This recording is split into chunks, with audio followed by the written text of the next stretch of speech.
तो दोस्तों नमस्कार। स्वागत है आपके अपने चैनल टारगेट विद अभी में। दोस्तों आज हम आधुनिक भारत का इतिहास के सभी बीपीएससी के प्रीवियस ईयर प्रश्नों को देखने वाले हैं। इसमें हम देखेंगे 38वीं से लेके 17वीं पुनः परीक्षा तक और टीआरई 1 से लेके टीआरई 3 तक के जितने भी प्रश्न पूछे गए हैं सभी प्रश्नों को हम एक ही वीडियो में देखने वाले हैं। दोस्तों यह सेशन आपको आने वाले बिहार टीचर टीआरई 4 और बीपीएससी के लिए या जिस एग्जाम में आपका आधुनिक भारतीय इतिहास पूछा जाता है उन सभी के लिए यह सेशन काफी आपका महत्वपूर्ण होने वाला है। तो चलिए बिना समय गवाए शुरुआत करते हैं। आज का पहला प्रश्न, आधुनिक भारत का इतिहास।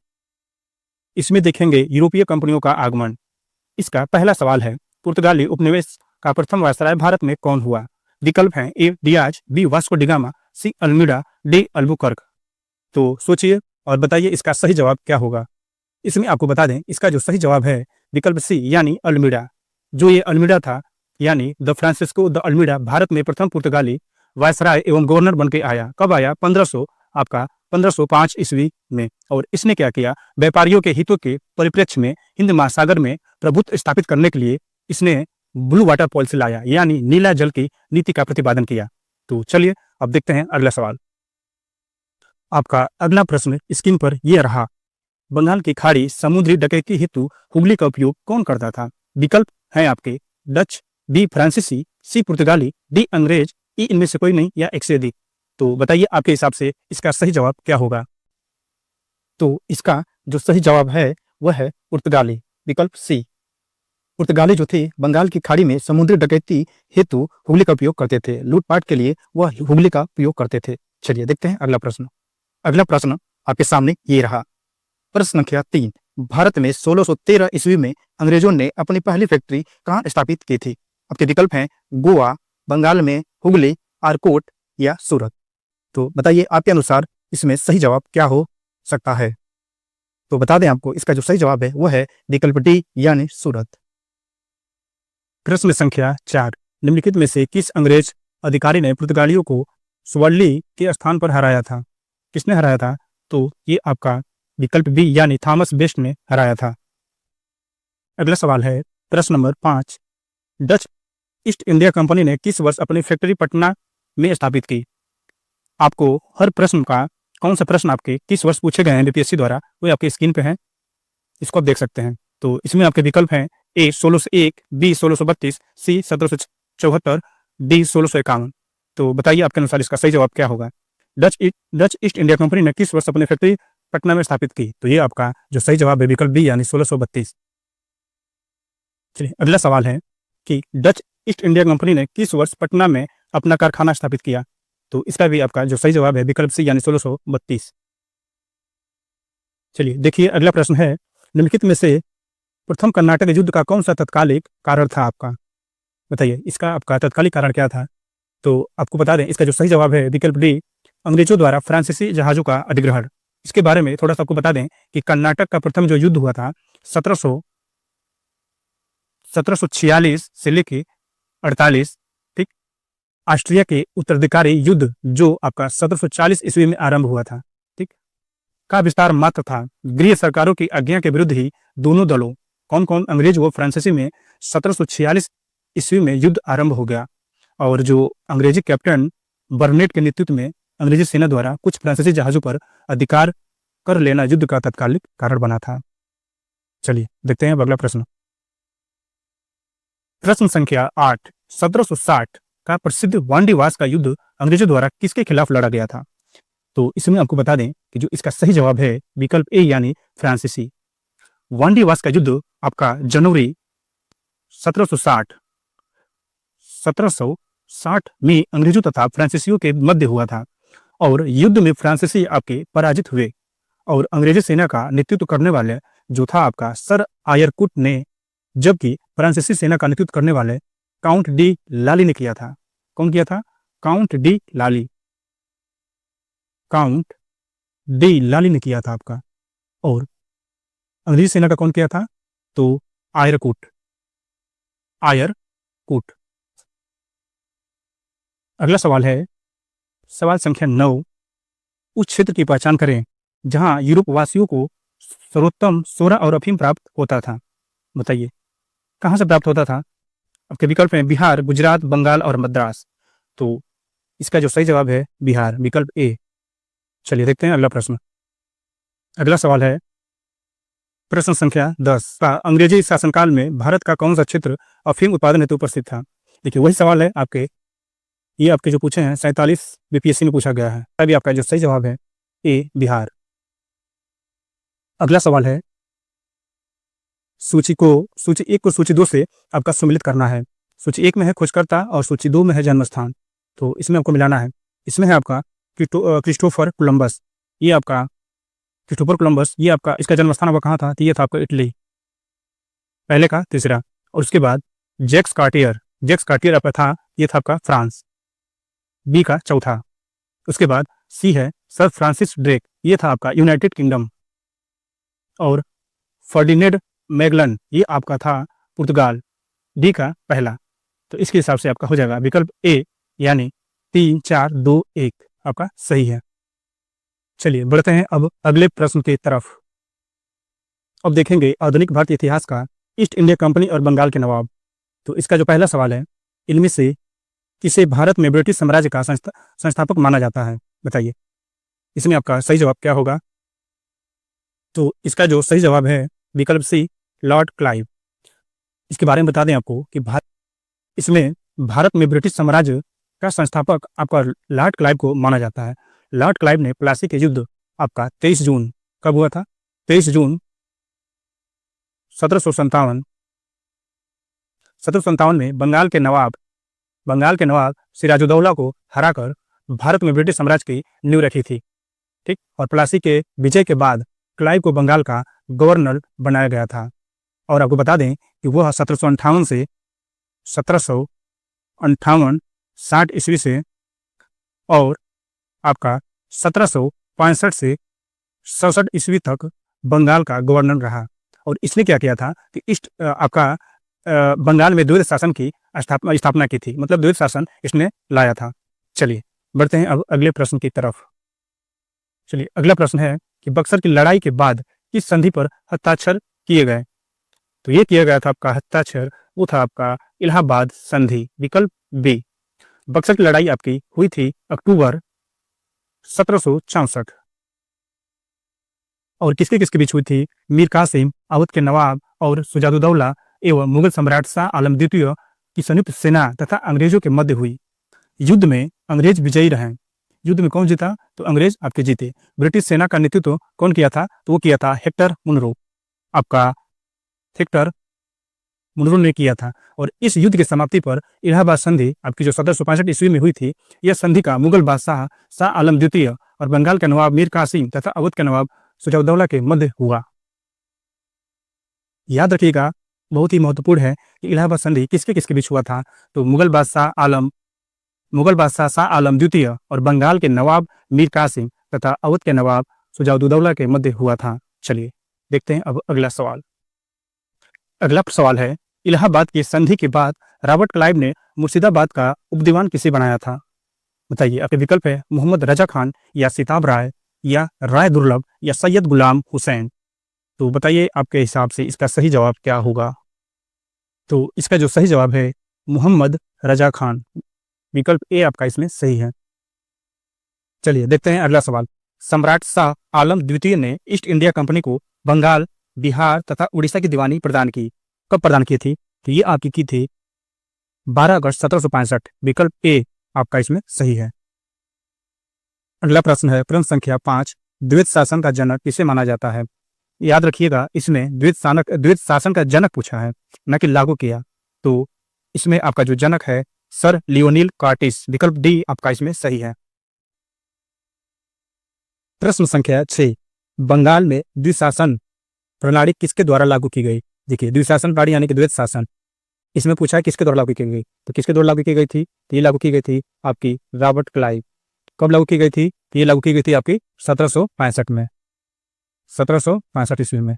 ठीक, और पूछता है कि किसके कार्यकाल में समाप्त की गई थी? तो ये की गई थी आपकी वारेन हेस्टिंग, जो वारेन हेस्टिंग के कार्यकाल में आपकी समाप्त की गई थी। किस वर्ष? तो आपका 1772 ईस्वी इसके पहले जो प्रश्न था उसमें पूछा था जनक, और इसमें पूछा है कि द्विशासन प्रणाली मतलब कि द्वैत शासन किसने लागू किया, ठीक, और किसने समाप्त किया। इन तीनों का आपको प्रश्न का जवाब मिल गया। तो ये पॉइंट आप नोट कीजिएगा, बहुत ही इंपॉर्टेंट है। ठीक, चलिए देखते हैं अगला प्रश्न। प्रश्न संख्या 7, अंग्रेजों ने भारत पर लंबे समय तक राज कैसे किया? बताइए आपके अनुसार क्या सही होगा। इसमें आपके विकल्प आपके स्क्रीन पे हैं कि कैसे राज्य किया अंग्रेजों ने लंबे समय तक। तो इसका आपका जो सही जवाब है, अंग्रेजों ने बांटो और राज करो की नीति के कारण इन्होंने लंबे समय तक राज किया। और याद रखिए कि अंग्रेजों ने लगभग आपके 200 वर्ष तक आपका राज किया। किस नीति के कारण? बांटो और राज करो की नीति के कारण। प्रश्न संख्या 8, किसने बंगाल में महलवारी बंदोबस्त प्रणाली की शुरुआत की? बताइए किसने शुरुआत की? तो इसने आपका जो विकल्प सी है यानी होल्ट मैकेजी ने इसकी शुरुआत की थी, और विकल्प सी आपका इसमें सही है। चलिए अगला प्रश्न है कि बंगाल प्रांत के साथ बिहार प्रांत को कब मिलाया गया? बताइए कब मिलाया गया था? तो इसमें आपको जो मिलाया गया आपका 1733 ईस्वी में, यानी विकल्प सी इसमें आपका सही है। 1733 ईस्वी में बिहार सूबा का विलय बंगाल सूबा में किया गया। और कौन किया था? तो बंगाल के जो तत्कालिक आपके नवाब सुजाउद्दौला ने बंगाल प्रांत को 4 भागों में, कितने भागों में? 4 भागों में बांटा। पहला कौन था? सेंट्रल डिवीजन, पहला सेंट्रल डिवीजन, दूसरा था आपका ढाका डिवीजन, और तीसरा था बिहार डिवीजन, और चौथा था आपका उड़ीसा डिवीजन। तो आपके इन 4 भागों में आपका बांटा था। चलिए देखते हैं। चलिए इसमें है अगला टॉपिक, क्षेत्रीय राज्य पंजाब और मैसूर। इसका पहला सवाल है, टीपू सुल्तान ने अपनी राजधानी बनाई, किसे बनाई थी टीपू सुल्तान ने अपनी राजधानी? बताइए। तो इसमें हम आपको बता दें जो इसका आपका सही जवाब है विकल्प नंबर ए यानी श्री हरिपट्टम में। ठीक, टीपू सुल्तान ने श्री हरिपट्टम को अपनी राजधानी बनाया एवं यहाँ जैकोबिन जैकोबिन क्लब की स्थापना की। किसकी स्थापना की? जैकोबिन क्लब की स्थापना की और उसका सदस्य बना। साथ ही उसने अपनी राजधानी में फ्रांस मैसूर के मैत्री का प्रतीक स्वतंत्रता का वृक्ष रोपा। चलिए देखते हैं अगला प्रश्न। वर्ष इतना में टीपू सुल्तान और ब्रिटिश ईस्ट इंडिया कंपनी के बीच मंगलुरु की संधि पर हस्ताक्षर किए गए। बताइए किस वर्ष किए गए आपके? तो वो आपके किए गए थे विकल्प नंबर डी यानी 1784 में। इसमें आपको बता दें कि इस संधि के बाद द्वितीय मैसूर युद्ध जो हुआ था आपका 1780 से लेकर 84 ईस्वी तक, इसका जो आपका अंत हो गया। और टीपू सुल्तान और ब्रिटिश ईस्ट इंडिया कंपनी के बीच जो मंगलुरु की संधि हुई थी, कब हुई थी? 1784 ईस्वी में हुई थी। अगला सवाल है कि अंग्रेजों ने श्री रंगपट्टम की संधि किसके साथ की थी? बताइए किसके साथ की थी? तो ये की थी आपकी टीपू सुल्तान, विकल्प सी आपका सही है। प्रश्न संख्या 4, रणजीत सिंह ने सुप्रसिद्ध कोहिनूर हीरा प्राप्त किया था। बताइए इसका सही जवाब क्या होगा? तो इसका हम बता दें कि जो विकल्प ए है आपका शाह शुजा से, ये विकल्प आपका सही है, इसके द्वारा हीरा प्राप्त किया गया था। अगला सवाल है कि पंजाब भूमि हस्तांतरण अधिनियम कब पारित किया गया था? तो ये आपका जो किया गया था जो विकल्प नंबर सी यानी 1900 में पंजाब भूमि हस्तांतरण अधिनियम पारित किया गया था। और इसमें कृषकों की भूमि का गैर कृषकों के पास हस्तांतरित होना समाप्त कर दिया गया था। अगला प्रश्न है कि अंबाबाई एक स्वतंत्रता सेनानी भारत के किस राज्य की थी? तो ये थी आपकी कर्नाटक की, विकल्प डी आपका सही है। अंबाबाई का जन्म आपका जो हुआ था 1889 के तत्कालिक मैसूर राज्य जो अब कर्नाटक में है, एक रूढ़िवादी ब्राह्मण परिवार में हुआ था। और अंबाबाई ने स्वतंत्रता आंदोलन में दक्षिण भारत में महत्वपूर्ण भूमिका निभाई। इन्होंने अडुप्पी में विदेशी कपड़ों और शराब की दुकानों के खिलाफ धरना प्रदर्शन का नेतृत्व भी किया। चलिए देखते हैं अगला प्रश्न। अगला टॉपिक है गवर्नर या गवर्नर जनरल या वायसराय।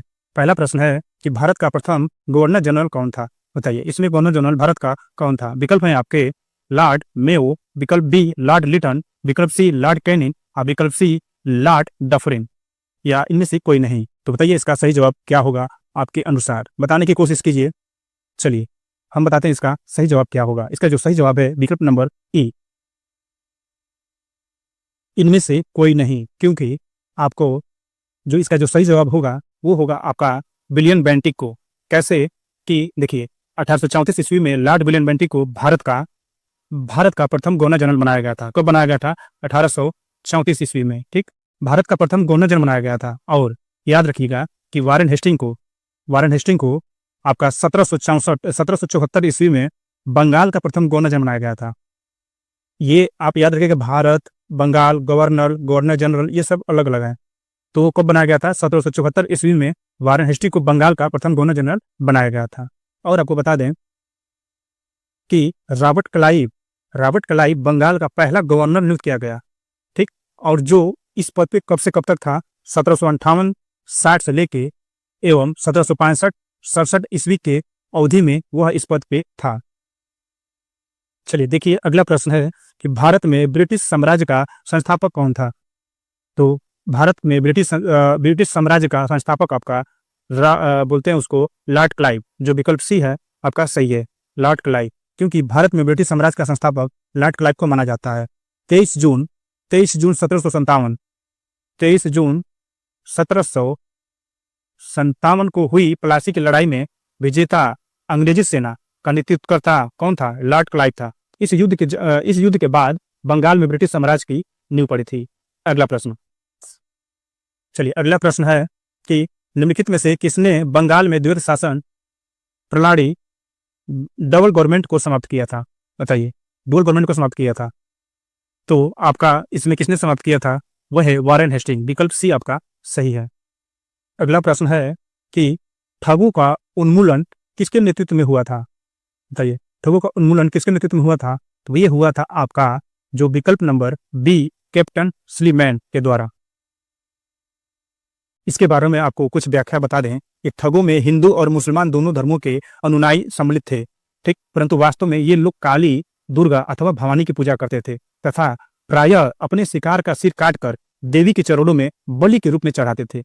उन्हें विश्वास था कि उनका यह धंधा विधि का विधान है तथा उनके शरीर की मृत्यु उनके भाग्य में उसी प्रकार लिखी होती है। सती प्रथा के प्रश्न पर तो कुछ मतभेद था, किंतु ठगी के विषय में समस्त जनता ने सरकार का समर्थन किया और लॉर्ड विलियम बेंटिक ने कैप्टन स्लीमैन को ठगों के विरुद्ध कार्रवाई करने के लिए नियुक्त किया। लगभग 1562 ठगों को बंदी बना लिया और अनेक ठगों को फांसी दी गई। शेष को आजीवन निर्वासित कर दिया गया और 1837 के पश्चात संगठित रूप से ठगों का अंत हो गया। इसकी व्याख्या बहुत ही महत्वपूर्ण होता है। चलिए देखते हैं अगला प्रश्न। अगला प्रश्न है ठगों का उन्मूलन किसके नेतृत्व में हुआ? देखिए, व्याख्या पे हमने नजर डाला तो इसका जवाब देखिए, प्रश्न का जवाब मिल गया कि ठगों का उन्मूलन किसके नेतृत्व में हुआ, तो वो हुआ आपका कैप्टन स्लीमैन। विकल्प बी आपका सही है। चलिए देखते हैं अगला प्रश्न। अगला सवाल है कि भारत में ठगी का उन्मूलन करने का श्रेय किसे प्राप्त है? देखिए, वही सवाल है, बस पैटर्न चेंज करके पूछा है। तो यह सवाल का जवाब आपका हो जाएगा WH स्लीमैन। विकल्प डी आपका सही है। चलिए अगला सवाल है कि भारत में प्रथम रेलवे लाइन किस ब्रिटिश गवर्नर के समय बिछाई गई थी? बताइए, किस ब्रिटिश गवर्नर के समय आपकी रेलवे लाइन बिछाई गई थी? तो ये बिछाई गई थी लॉर्ड डलहौजी। विकल्प ए आपका सही है, ठीक। भारत में रेल निर्माण की दिशा में प्रथम प्रयास आपका किया गया था लॉर्ड डलहौजी के द्वारा। और कब किया गया था ये, किस वर्ष? तो ये किया गया था आपका 1853 ईस्वी में। कहां से कहां तक? बम्बई से ठाणे के बीच, ठीक। और आपको बता दें कि दूसरी रेलवे लाइन आपकी 1854 कहां से कहां? आपका कलकत्ता से रानीगंज के बीच बिछाई गई थी, कलकत्ता या कोलकाता, ठीक। चलिए देखते हैं अगला प्रश्न। चलिए अगला सवाल है कि निम्न में से कौन से सामाजिक सुधार विलियम बेंटिक ने प्रारंभ किए थे? मतलब विलियम बेंटिक के द्वारा कौन कौन से इसमें सामाजिक सुधार आपके शुरुआत किए गए थे? तो इसमें आपके हैं सती प्रथा का उन्मूलन, दास प्रथा का उन्मूलन और ठगों के संगठित गिरोह का दमन। ये तीनों आपके विलियम बेंटिक के द्वारा प्रारंभ किए गए थे। तो आपका हो जाएगा 1, 2, 4। तो विकल्प नंबर सी आपका सही है। और याद रखिएगा कि जो विलियम बेंटिक है, कब बना था बंगाल प्रेसिडेंसी का गवर्नर? ये बना था आपका 1828 में। ये प्रश्न आपके बहुत ही महत्वपूर्ण है, क्योंकि ऐसे प्रश्न आपके डेट पूछते हैं। तो कब बना था? 1828 ईस्वी में बंगाल प्रेसिडेंसी का गवर्नर जनरल बना था, ठीक। और कब समाप्त किया था? तो 1829 में। 1829 में उसने सती प्रथा को अपराध घोषित कर दिया था और उसका उन्मूलन किया, ठीक ना। और बता दें आपको कि बेंटिक के काल में ही भारत सरकार अधिनियम 1833 पारित किया गया था। किसके कार्यकाल में? विलियम बेंटिक के काल में ही भारत सरकार अधिनियम 1833 पारित किया गया था। इसमें दास प्रथा के उन्मूलन का प्रावधान किया गया था। बेंटिक ने ठगों के गिरोह के विरुद्ध भी अभियान चलाकर उसका दमन करने का प्रयास किया था। तो ये सारी चीजें आप याद रखिएगा। चलिए देखते हैं अगला प्रश्न। अगला प्रश्न आपकी स्क्रीन पे ये रहा। सती प्रथा को गैर कानूनी किसने घोषित किया? देखिए, अगर आप व्याख्या ध्यान से सुनी होंगे तो इस प्रश्न का जवाब आप दे सकते हैं। तो सती प्रथा का गैर कानूनी किसने घोषित किया था? तो किया था आपका विलियम बेंटिक ने। विकल्प बी आपका सही है। चलिए अगला प्रश्न है कि अफगानिस्तान के प्रति आक्रामक नीति किस वायसराय ने अपनाई थी? बताइए किसने अपनाई थी? तो ये अपनाई थी आपकी लॉर्ड लिटन ने। विकल्प बी यानी लॉर्ड लिटन।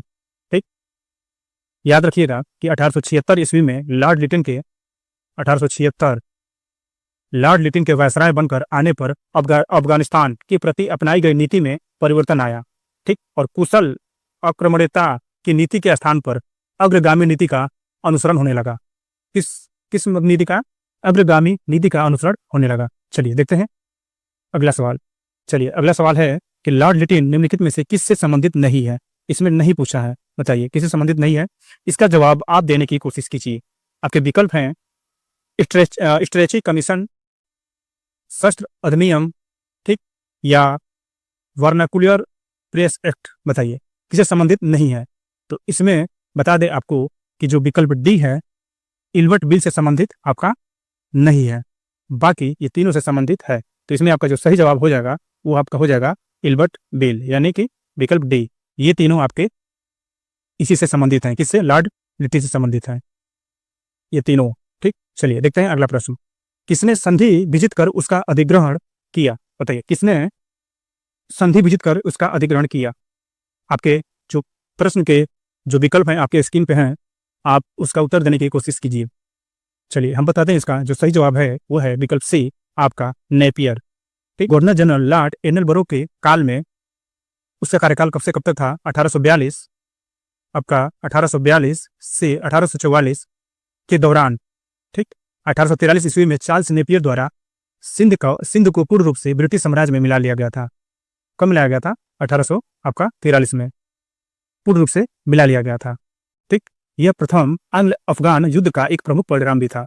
आप व्याख्या को ध्यान से सुनिएगा क्योंकि व्याख्या पे ही अगला सवाल या बहुत सारे प्रश्न आपके मिलते हैं।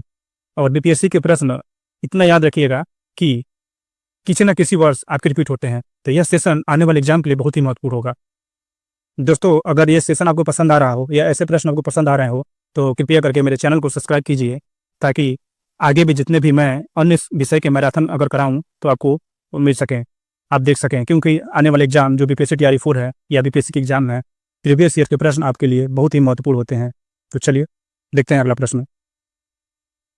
प्रश्न संख्या 13 है कि भारतीय इतिहास के औपनिवेशिक काल के संदर्भ में सूची 1 को सूची 2 से साथ सम्मिलित कीजिए। ठीक, तो चलिए देखते हैं। तो इसमें आ जाएगा मैकडोनाल्ड। तो मैकडोनाल्ड जो है आपका कैमुअल अवार्ड, एक आपका हो जाएगा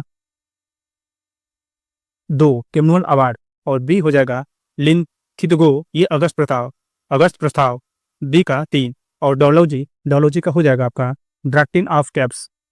क्या हो जाएगा? ड्रैक्टिन एंड कैप्स, सी का पहला, और डी का हो जाएगा चेम्सफोर्ड ये हो जाएगा द्वित शासन, डी का चौथा।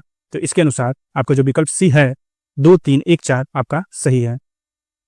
चलिए अगला प्रश्न है कि निम्नलिखित में से किस राज्य को लॉर्ड डोलॉजी के हड़प नीति के तहत शामिल नहीं किया गया था? बताइए किसको नहीं किया गया था? आपका तो जो इसमें जो विकल्प बी है जयपुर, इसको आपका नहीं शामिल किया गया था। ठीक, विकल्प बी आपका इसमें आपका सही है। चलिए देखते हैं अगला प्रश्न। अगला सवाल है कि सुरक्षा प्रकोष्ठ की नीति संबंधित है। बताइए सुरक्षा प्रकोष्ठ नीति संबंधित है, किससे संबंधित है? तो यह है आपका वारेन हेस्टिंग्स से। विकल्प ए आपका सही है।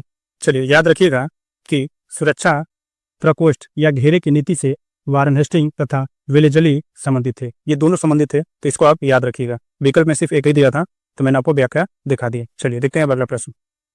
अगला प्रश्न है कि लॉर्ड वेलेजली की सहायक संधि को स्वीकार करने वाला पहला मराठा सरदार था। कौन था पहला मराठा सरदार? वो था आपका पेशवा बाजीराव द्वितीय। विकल्प ए आपका सही है। चलिए अगला प्रश्न है प्रश्न नंबर 17 कि लॉर्ड मेयो के 1870 के संकल्प के बारे में निम्नलिखित में से कौन सा कथन सही है? तो आपका कथन है केंद्रीय और प्रांतीय वित्त को विभाजित करने वाला यह पहला कदम था। ये भी आपका सही है। प्रांतीय सरकारों को कुछ सेवाएं प्रशिष्ट करने का अधिकार दिया गया, ये भी आपका कथन आपका सही है। चलिए देखते हैं अगला कथन। ये कूट वाला सवाल है। चलिए इसमें अगला है कि इसने मौजूदा असमानता को सुधारने का प्रयास किया, ये भी आपका कथन सही है। ठीक, और इसने प्रांतों की वास्तविक आवश्यकताओं पर ध्यान केंद्रित किया था, ये भी आपका कथन सही है। तो इसमें आपके चारों कथन सही हैं, तो उस हिसाब से आपका सही हो जाएगा, विकल्प ए आपका सही है। 1 2 3 4। चलिए अगला प्रश्न है कि निम्न में से किस देशी रियासत को अंग्रेजों ने अपने क्षेत्र में नहीं मिलाया था? बताइए किसको नहीं मिलाया था? सिंध को, ग्वालियर को, अवध को या सतारा को? चलिए आपके अनुसार इसमें क्या सही जवाब होगा बताइए। तो आपको बता दें कि जो इसमें ग्वालियर है इसको नहीं शामिल किया गया था। प्रश्न संख्या 19। भारत के वायसराय के रूप में इसके कार्यकाल में महान शहीद भगत सिंह, सुखदेव, राजगुरु को फांसी दी गई थी, बताइए। तो इसमें आपके विकल्प हैं A Lord Curzon, B Lord Irwin, C Lord Minto, D Lord Chelmsford. तो इसमें आपका जो सही जवाब है वह है लॉर्ड इरविन, विकल्प बी आपका सही है।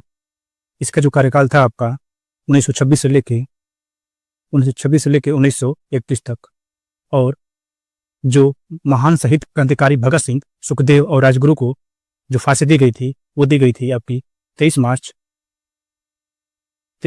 1931 को। चलिए बढ़ते हैं अगले प्रश्न की तरफ। अगला प्रश्न है प्रश्न संख्या 20। इंपीरियल कैडेट क्रॉप्स की स्थापना किसने की थी? तो इंपीरियल कैडेट क्रॉप्स की स्थापना आपका लॉर्ड कर्जन ने किया था। आपको बता दें कि लॉर्ड कर्जन ने वर्ष 1901 में इंपीरियल कैडेट क्रॉप्स की स्थापना की थी, और इसका जो उद्देश्य था देशीय नरेशों के राजकुमारों एवं सामंतों के पुत्रों को सैनिक शिक्षा का प्रबंध करना था। चलिए बढ़ते हैं अगले प्रश्न की तरफ। अगला प्रश्न है कि महान महारानी विक्टोरिया को भारत की समांतरी नियुक्त किया गया था, कब नियुक्त किया गया था? तो इनको नियुक्त किया गया था आपका सन 1877 में, विकल्प सी इसमें आपका सही है। प्रश्न संख्या 22। किसने स्वतंत्र भारत के प्रथम प्रधानमंत्री जवाहरलाल नेहरू का साहस और दूरदर्शिता के एक उत्कृष्ट नेता के रूप में अभिवादन किया? किसने किया था? तो ये आपका किया था लॉर्ड माउंटबेटन, ऑप्शन 20 में आपका सही है। जो चलिए देखते हैं अगला प्रश्न। प्रश्न संख्या 23। मुझे विश्वास है कि कांग्रेस अपने विनाश की तरफ जा रही है और मेरी यह बड़ी इच्छा भारत में रहते होगी कि इसके शांतिप्रिय निधन के लिए इसका सहायक बनूं। यह किसने लिखा है बताइए? ये किसका कथन है? लॉर्ड लिटन का या लॉर्ड डफरिन का, लॉर्ड कर्जन का या लॉर्ड मिंटो का? तो ये है आपका लॉर्ड कर्जन का, विकल्प सी आपका इसमें सही है। जो अंग्रेजी शासक समझते थे कि नरमपंथियों के नेतृत्व में कांग्रेस काफी कमजोर है, ठीक, तो जनता में इसकी पैठ नहीं है, अतः इसे खत्म किया जा सकता है। इस नीति के सबसे बड़े प्रवक्ता थे लॉर्ड कर्जन। ठीक, वर्ष 1900 आपका 1900 में कर्जन ने ब्रिटिश सेक्रेटरी ऑफ स्टेट को लिखा कि मुझे विश्वास है कि कांग्रेस अपने विनाश की तरफ जा रही है और मेरी यह बड़ी इच्छा भारत में रहते होगी कि इसके शांतिप्रिय निधन के लिए इसका सहायक बनूं। यह है कथन आपका लॉर्ड कर्जन का। प्रश्न संख्या 24। निम्न में से किस वायसराय के कार्यकाल में भारतीयों को राय बहादुर खान बहादुर उपाधि प्रदान करना प्रारंभ हुआ? चलिए बताइए इसका जो सही जवाब होगा वो कौन सा सही है आपका। तो इसमें आपको मैं बता दूं कि जो इसमें विकल्प ई है उपरोक्त में से एक से अधिक या इनमें से कोई नहीं, आपका यही सही है। इसके बारे में आपको बता दें कि जो 1857 के विद्रोह के समय अंग्रेजों की सहायता करने वाले जो देसी शासकों, जिम्मेदारों आदि को अपना विश्वास पात्र बनाने के लिए उन्हें उपाधियां, खिलकत, भूमि अनुदान, ऋण माफी आदि सुविधाएं प्रदान की जाने लगी। और आपको बता दें कि इनमें हिंदुओं को दी जाने वाली जो प्रमुख उपाधि थी राय बहादुर, और मुस्लिमों को दी जाने वाली जो उपाधि थी या मुस्लिम एवं पारसियों को दी जाने वाली जो उपाधि थी वो थी खान बहादुर ठीक, तो 1859 एवं 1860 ईस्वी से इन उपाधियों को दिए जाने के आपके साक्ष्य मिलते हैं। तो इसमें आपका जो होगा विकल्प नंबर ए में से कोई नहीं, क्योंकि दिए गए विकल्प में आपके कोई भी विकल्प सही नहीं है। आपका अगला प्रश्न है प्रश्न संख्या 25। प्रथम भारतीय जिन्होंने स्वाधीन भारत में गवर्नर जनरल का पदभार ग्रहण किए थे वो कौन थे? तो ये थे आपके सी राजगोपालचारी। जो सी राजगोपालचारी वर्ष 1948 से लेके 1950 तक स्वतंत्र भारत के प्रथम आपके भारतीय और अंतिम गवर्नर जनरल थे। क्या थे ये? भारतीय और अंतिम गवर्नर जनरल थे। इस पद पर 26 जनवरी 1950 तक रहे थे। कब तक? 26 जनवरी 1950 तक रहे और वर्ष 1952 से लेकर 1954 तक मद्रास के मुख्यमंत्री रहे। तो प्रश्न पूछ सकता है कि 1952 से 1954 तक मद्रास के मुख्यमंत्री कौन रहे? तो आपके सी राजगोपालाचारी। और इसमें आपको बता दें कि 1959 में विभिन्न मुद्दों पर कांग्रेसी नेताओं से मतभेद के कारण ये आपका कांग्रेस छोड़कर अपनी एक पार्टी का गठन किए। उस पार्टी का नाम था स्वतंत्र पार्टी। क्या नाम था? स्वतंत्र पार्टी। याद रखिएगा ये किनका पार्टी है ये और किसने बनाया था? तो ये बनाया था आपके सी राजगोपालाचारी। चलिए देखते हैं अगला प्रश्न। अगला प्रश्न है प्रश्न संख्या 26। अगर आप पीछे बताए गए व्याख्या को ध्यान से सुने होंगे तो इस प्रश्न का जवाब आप दे सकते हैं, क्योंकि सवाल वही है, बस पैटर्न चेंज है। स्वतंत्र भारत के पहले भारतीय गवर्नर जनरल थे, कौन थे आपके? स्वतंत्र भारत के पहले भारतीय गवर्नर जनरल तो आपके थे राजगोपालाचारी। विकल्प ए आपका सही है। चलिए बढ़ते हैं अगले प्रश्न की तरफ। अगला टॉपिक है ब्रिटिश शासन पर भारतीय अर्थव्यवस्था पर प्रभाव। इसका पहला सवाल है कि औपनिवेशिक काल के दौरान रेलवे का भारतीय उद्योगों पर क्या प्रभाव पड़ा था? बताइए क्या प्रभाव पड़ा था? तो इसमें बता दें आपको कि आपका जो विकल्प ए है, आयात को बढ़ावा देकर औद्योगिक विकास में बाधा डाली। इसमें आपको बता दें कि यह सवाल आपका बीपीएससी टियर 3 2024 में पूछा गया था। चलिए देखते हैं अगला प्रश्न। स्थायी बंदोबस्त किसके साथ किया गया? जमींदारों के साथ, ब्राह्मण समुदायों के साथ, या मुकद्दमों के साथ, या किसानों के साथ? तो इसमें जो अस्थायी बंदोबस्त किया गया था वो था जमींदारों के साथ। विकल्प ए आपका सही है। इसमें हमको बता दें कि 1793 ईस्वी में लॉर्ड कॉर्नवालिस ने भू राजस्व की स्थायी बंदोबस्त चिर अस्थायी बंदोबस्त प्रणाली का प्रारंभ किया। इसे इस्तमरारी और जागीरदारी, मालगुजारी एवं विसव देवदारी आदि भिन्न भिन्न नामों से भी जाना जाता है। और यह व्यवस्था थी जो आपकी बंगाल, बिहार, उड़ीसा और उत्तर प्रदेश के आपके वाराणसी जिले में लागू थी। और इसका जो सही जवाब है विकल्प ए जमींदारों के साथ। चलिए देखते हैं अगला प्रश्न। अगला सवाल है कि किसने बंगाल में चिर अस्थायी बंदोबस्त प्रणाली की शुरुआत की? अभी हम लोगों ने इस प्रश्न पर चर्चा की कि लॉर्ड कॉर्नवालिस ने 1793 ईस्वी में अस्थायी बंदोबस्त और चिर अस्थायी बंदोबस्त प्रणाली की प्रारंभ की। तो इसका जो सही जवाब है लॉर्ड कॉर्नवालिस, विकल्प बी। अगला प्रश्न है बिहार में परमानेंट सेटलमेंट लागू करने का कारण था, बताइए इसका कारण क्या था? तो इसमें जो आपका भू राजस्व का राजस्व निर्णय करना यही आपका कारण था। इसमें आपको बता दें कि लॉर्ड कॉर्नवालिस ने वार्षिक लगान के स्थान पर 1790 ईस्वी में 10 वर्षीय लगान व्यवस्था लागू की। यह व्यवस्था आपकी 1793 ईस्वी में स्थायी कर दी गई, जिसे स्थायी बंदोबस्त या परमानेंट सेटलमेंट कहा गया।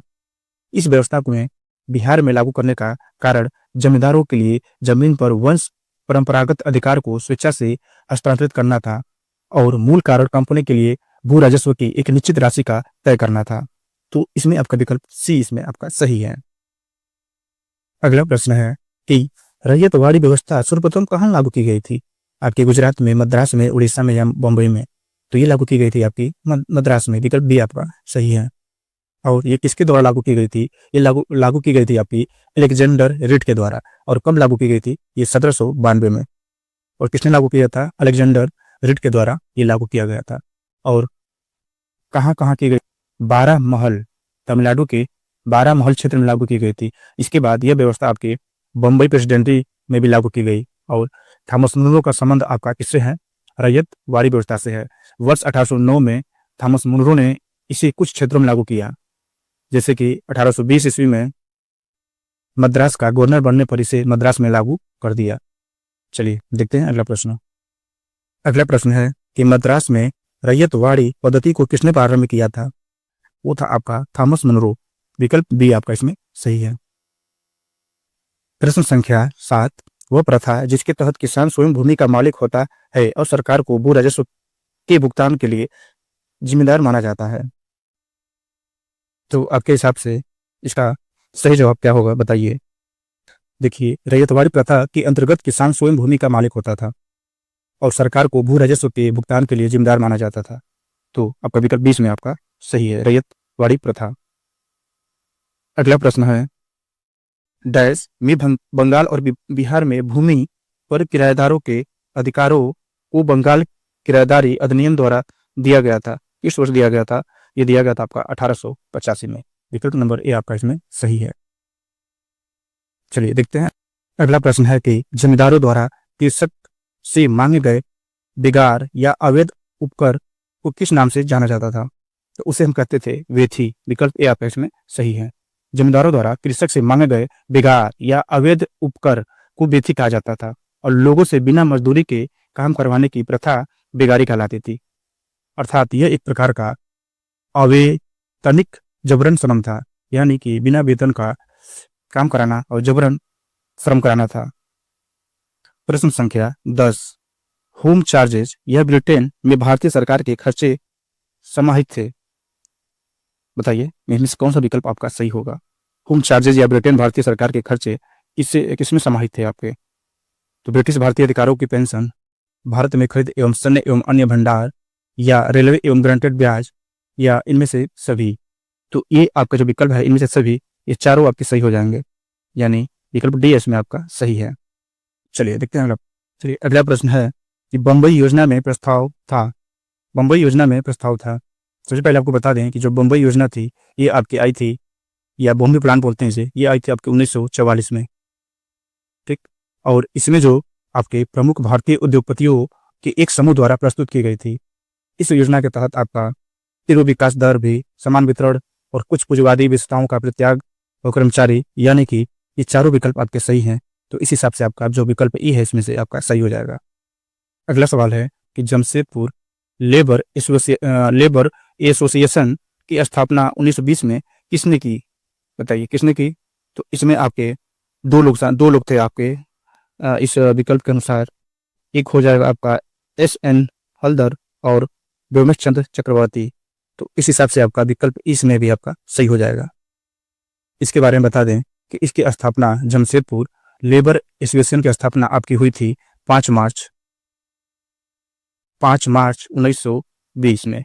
ठीक, और यह जमशेदपुर में स्थापित टाटा इस्पात उद्योग के लिए कामगारों के साथ शुरू हुआ था। चलिए बढ़ते हैं अगले प्रश्न की तरफ। प्रश्न संख्या 13, पंजाब भूमि हस्तांतरण अधिनियम कब पारित किया गया? बताइए कब पारित किया गया था?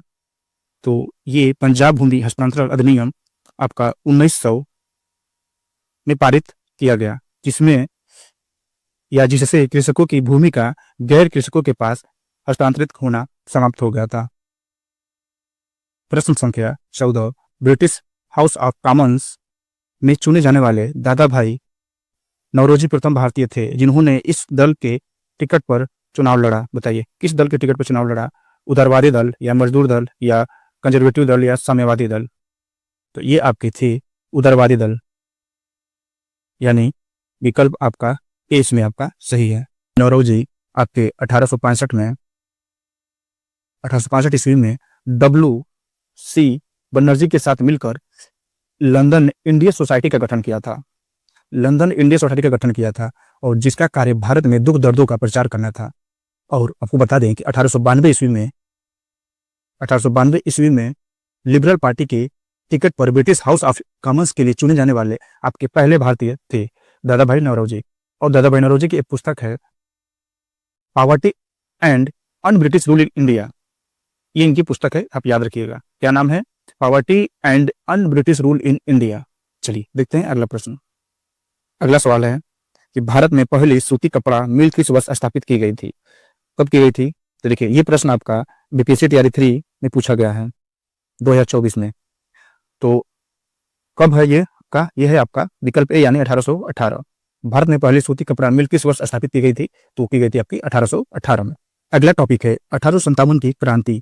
इसका पहला सवाल है अंग्रेजी भारतीय सेना में चर्बी वाले कारतूसों से चलने वाली इनफील्ड राइफल कब शामिल की गई? इनफील्ड राइफल आपकी कब शामिल की गई थी? तो ये शामिल की गई थी आपकी दिसंबर 1856, यानी बी आपका इसमें सही है। इसके बारे में आपको बता दें कि दिसंबर 1856 में सरकार ने पुराने लोहे वाली बंदूक ब्राउन बेस, जो आपकी थी ब्राउन बेस के स्थान पर आपकी न्यू इनफील्ड राइफल, क्या नाम था उसका? न्यू इनफील्ड राइफल का प्रयोग किया। इन राइफलों का जो प्रशिक्षण था वो दमदम, अंबाला, सियालकोट में किया जाना था और इन राइफलों में चर्बीयुक्त कारतूसों का प्रयोग किया जाना था। चर्बीयुक्त कारतूसों का प्रयोग किया जाना था जिसमें आपके गाय और सुअर की चर्बी लगी होती थी। इस नई राइफल में कारतूसों के ऊपर जो कारतूसों के ऊपर का जो भाग था उसको मुंह से काटना पड़ता था और जनवरी 1857 में बंगाल सेना ने यह अफवाह फैल गई कि चर्बी वाले कारतूसों में गाय और सुअर की चर्बी है। किंतु सैनिकों को यह विश्वास हो गया कि चर्बी वाले कारतूसों का प्रयोग उनके धर्म को भ्रष्ट करने का एक निश्चित प्रयत्न है और यही कारण जो था तत्कालिक कि जो यही कारतूस 1857 के विद्रोह का जो सबसे बड़ा तत्कालिक कारण बना। चलिए अगला सवाल है कि 1857 की क्रांति सर्वप्रथम कहाँ प्रारंभ हुई थी, मतलब कहाँ से प्रारंभ हुई थी। तो आपके विकल्प हैं लखनऊ, इलाहाबाद, झांसी और मेरठ या इनमें से कोई नहीं है, एक से अधिक। तो इसमें आपको बता दें कि जो 1857 की क्रांति आपकी सर्वप्रथम मेरठ से प्रारंभ हुई थी। विकल्प डी इसमें आपका सही है और यह जो क्रांति हुई थी आपकी 10 मई 1857 में शुरुआत हुई थी। अगला प्रश्न है कि 1857 का विद्रोह सर्वप्रथम प्रारंभ हुआ था। देखिए बीपीएससी के प्रश्न अक्सर रिपीट होते रहते हैं। ये पूछा है आपका बीपीएससी सीडीपीओ प्री 2005 में, तो इसका भी आपका जो सही जवाब है मेरठ, विकल्प बी। अगला सवाल है कि 1857 में भारत का गवर्नर जनरल कौन था। तो 1857 में भारत का गवर्नर जनरल आपका जो था वो था आपका विकल्प सी यानी लॉर्ड कैनिंग। 1856 से लेके 1858 1856 से लेके 1858 ईस्वी तक था और लॉर्ड कैनिंग भारत में कंपनी द्वारा नियुक्त अंतिम गवर्नर जनरल था और ब्रिटिश सम्राट के अधीन नियुक्त भारत का पहला वायसराय था। तो पूछता है कि पहला भारत का वायसराय कौन था, तो आप बताइएगा कौन था, लॉर्ड कैनिंग। यह भी आपका महत्वपूर्ण प्रश्न बन सकता है। चलिए देखते हैं अगला प्रश्न। निम्न में से कौन सा ईस्ट इंडिया कंपनी के सिपाहियों को विद्रोही बनाने का कारण आपका नहीं था। तो इसमें से जो आपका कारण नहीं था वो था अधिकारियों की अक्षमता, विकल्प डी इसमें आपका सही है, अधिकारियों की अक्षमता। चलिए अगला सवाल है कि 1857 के विद्रोह का नेतृत्व बिहार में किसने किया था। तो बताइए किसने किया था। आपके विकल्प आपके सामने हैं, खान बहादुर खान, कुंवर सिंह या तात्या टोपे या रानी राम कुंवारी। बताइए। यह प्रश्न आपका 1997 में और 2008 में पूछा गया है। इसका सही जवाब है कुंवर सिंह, विकल्प बी आपका कुंवर सिंह। चलिए देखते हैं अगला प्रश्न। प्रश्न संख्या 7, कुंवर सिंह 1857 के विद्रोह का नेतृत्व किस प्रांत से किया था। बताइए किस प्रांत से किया था, बिहार से या बंगाल से या पंजाब से या महाराष्ट्र से। तो ये किया था आपका बिहार से, विकल्प सी आपका सही है। चलिए देखिए अगला सवाल है कि 1857 के विद्रोह का नेतृत्व बिहार में किसने किया। देखिए प्रश्न काफी आपके रिपीटेड आपको देखने को मिलेंगे, तो इसका भी जो आपका सही जवाब है वो है कुंवर सिंह, विकल्प बी। चलिए देखिए अब अगला सवाल भी उसी से संबंधित पूछा है कि बिहार में 1857 का विद्रोह नेतृत्व किसने किया था। तो किसने किया था, तो कुंवर सिंह। जितने भी घटना चक्र के बीपीएससी प्रीवियस ईयर के प्रश्न है सभी को मैंने शामिल किया है, किसी प्रश्न को मैंने स्किप नहीं किया है, भले ही प्रश्न आपके रिपीटेड हों। चलिए देखते हैं अगला प्रश्न। चलिए तो देखते हैं प्रश्न संख्या 10, 1857 का विद्रोह लखनऊ में किसके नेतृत्व में आगे बढ़ा था। बताइए लखनऊ से विद्रोह किसने किया था, बेगम आप अवध या तात्या टोपे या रानी लक्ष्मीबाई या नाना साहब। इसमें से आपके अनुसार कौन सा विकल्प आपका सही होगा बताइए। इसमें बता दें आपका जो विकल्प ए है यानी बेगम आप अवध ने लखनऊ से इसका नेतृत्व किया था और यह जो आपका विद्रोह प्रारंभ हुआ था लखनऊ में, जिसे अवध भी बोलते हैं, ये 30 मई 1857 को हुआ था और इस विद्रोह का नेतृत्व किसने किया था, बेगम आप अवध हजरत महल ने किया था। अगला सवाल है कि कुंवर सिंह अंग्रेजों के खिलाफ 1857 के विद्रोह में किस जगह शामिल हुए थे। तो किस जगह शामिल हुए थे, आपके आरा में, पटना में, बेतिया में या वाराणसी में, या इनमें से कोई नहीं है एक से अधिक। तो ये शामिल हुए थे आपके आरा में, बिहार के आरा जिला में। प्रश्न संख्या 12 है कि जगदीशपुर के किस व्यक्ति ने 1857 के विप्लव में क्रांतिकारियों का नेतृत्व किया था। तो बताइए कौन इसमें है अधिकारी क्रांतिकारी जो नेतृत्व किए थे, वो थे आपके कुंवर सिंह, विकल्प ए आपका सही है। देखिए अगला प्रश्न है कि कुंवर सिंह राजा थे, तो कुंवर सिंह कहाँ के राजा थे। तो हमने अभी इस प्रश्न का व्याख्या ऊपर देखे थे, तो कहाँ के थे, तो जगदीशपुर से, बिहार के जगदीशपुर से। कुंवर सिंह का नाम कई बार आ चुका है, तो इनके बारे में आपको बता दें कि बिहार के जगदीशपुर ग्राम में इनका जन्म 1777 में इनका जन्म हुआ था और जगदीशपुर की जिम्मेदारी इन्होंने संभाली थी। और जगदीशपुर से उन्होंने ही 1857 विद्रोह का आपका नेतृत्व किया था। और जो इनकी जो मृत्यु हुई थी आपकी 26 अप्रैल, ये डेट आप याद रखिएगा, यह पिछली बार भी पूछा गया था और कई बार यह प्रश्न पूछा जाता है। 26 अप्रैल 1858 इनकी मृत्यु हो गई थी। और 1857 के विद्रोह के समय इनके अदम्य साहस, वीरता और कुशल सेना नायकत्व के कारण इन्हें क्या कहा जाता था? बिहार का सिंह कहा जाता था। चलिए देखते हैं अगला प्रश्न। अगला प्रश्न है कि 1857 विद्रोह में लखनऊ नेतृत्व में आगे बढ़ा, किसके नेतृत्व में आगे बढ़ा था? तो इसका भी हम लोगों ने प्रश्न का चर्चा किया है। तो कौन थी वो आपकी? तो हजरत बेगम ऑफ अवध, या विकल्प ए इसमें आपका सही है। देखिए अगला प्रश्न है कि कुंवर सिंह अंग्रेजों के खिलाफ 1857 में विद्रोह किस जगह शामिल हुए, ठीक ना?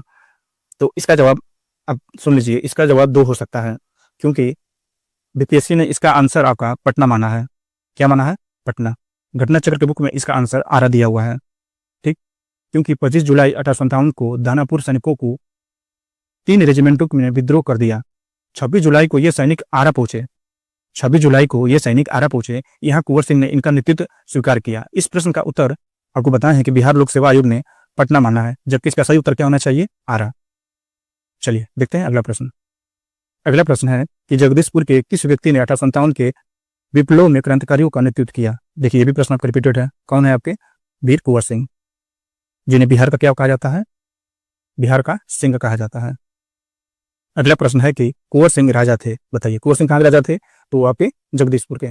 विकल्प सी आपका सही है। चलिए देखिए अगला प्रश्न है प्रश्न संख्या 14। ये भी प्रश्न रिपीटेड है आपका। जगदीशपुर के राजा थे तो कौन थे आपके? कुंवर सिंह। विकल्प डी आपका सही है। प्रश्न संख्या 15 है कि इनमें से किसने 1857 के विद्रोह में सक्रिय भाग लिया था? तो इसमें आपके जो विकल्प हैं, नाना साहेब जो कानपुर, बेगम हजरत महल जो कि लखनऊ, और मौलवी अहमदुल्ला आपके फैजाबाद, और बेगम जीनत महल आपकी दिल्ली। इसमें जो आपके जो चारों विकल्प हैं ये सभी आपके सही हैं, इसलिए आपका विकल्प इसमें आपका सही हो जाएगा। पूछता है कि जगह का नाम कि नाना साहेब कहाँ से? तो कानपुर। ये जगह जो है आप याद कर लीजिएगा, ये भी प्रश्न आपके लिए इसे भी प्रश्न आपके बन सकते हैं। चलिए देखते हैं अगला प्रश्न। प्रश्न संख्या 16 पूछ रहा है कि इनमें से किसने अंग्रेजी ईस्ट इंडिया कंपनी के कंट्रोल के खिलाफ बगावत नहीं की? बताइए इसने नहीं की थी। तो इसमें जो आपके हैदराबाद के जो निजाम थे, इन्होंने ईस्ट इंडिया कंपनी के कंट्रोल के खिलाफ बगावत नहीं की थी। आपका विकल्प 20 में आपका सही है। चलिए अगला प्रश्न है कि पटना के 1857 स्वतंत्रता संग्राम के नेता कौन थे? तो आपको पता होगा कि कौन थे, क्योंकि ये प्रश्न कई बार रिपीट हो चुका है। तो इसका जो सही जवाब है राजपूत कुंवर सिंह। विकल्प बी आपका इसमें सही है। चलिए देखते हैं अगला प्रश्न। प्रश्न संख्या 18 है कि 1857 का विद्रोह का बिहार में 15 जुलाई 1857 से 20 जनवरी 1858 तक केंद्र था। बताइए क्या कौन सा केंद्र था? रामपुर, हमीरपुर, या धीरपुर, या जगदीशपुर? तो ये आपका जगदीशपुर था। जगदीशपुर नाम कितनी बार आ चुका है? देखिए प्रश्न संख्या 19 है कि निम्नलिखित में से कौन 1857 के विद्रोह में अंग्रेजों के सबसे बड़े कट्टर दुश्मन थे? सबसे बड़े अंग्रेजों के कट्टर दुश्मन कौन थे? तो वो थे आपके मौलवी अहमदुल्ला शाह। ये आपके इनके बारे में बता दें आपको, ये आपके कहाँ के थे?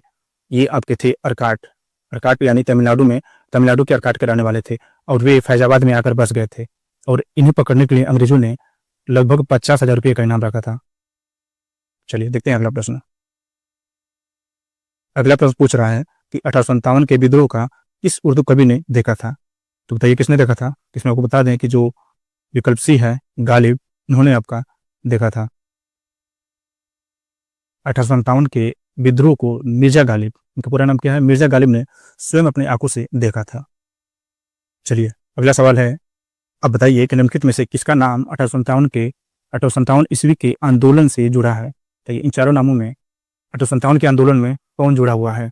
भगत सिंह, या तात्या टोपे, विजय तिलक, या जी.के. गोखले? तो इसमें जो आपके तात्या टोपे हैं उनका नाम आपका जुड़ा है। विकल्प 20 में आपका सही है।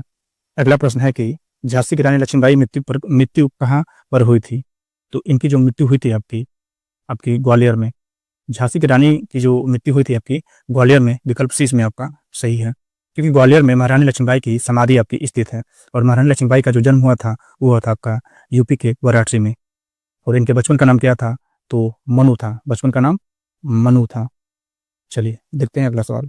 चलिए अगला सवाल है कि निम्नलिखित वर्गों में किसने 1857 विद्रोह में भाग नहीं लिया था? तो 1857 के विद्रोह में जो भाग नहीं लिए थे वो आपके थे साहूकार और जमींदार, बल्कि खेतिहर मजदूर भाग लिए थे और कृषक भाग लिए थे। इस हिसाब से आपका 1 और 4 हो जाएगा, क्योंकि ये कूट वाला प्रश्न है। तो इसमें आपका जो सही जवाब हो जाएगा 2 और 4, 2 और 4 यानी साहूकार और जमींदार। विकल्प डी इसमें आपका सही है। चलिए देखते हैं अगला सवाल। चलिए अगला सवाल है कि निम्नलिखित में से कौन सा कथन सही है। ये आपके 4 कथन दिए गए हैं, तो चारों कथन में आपका कौन सा कथन सही आपको बताना है। चलिए चारों कथन आप देख लीजिए।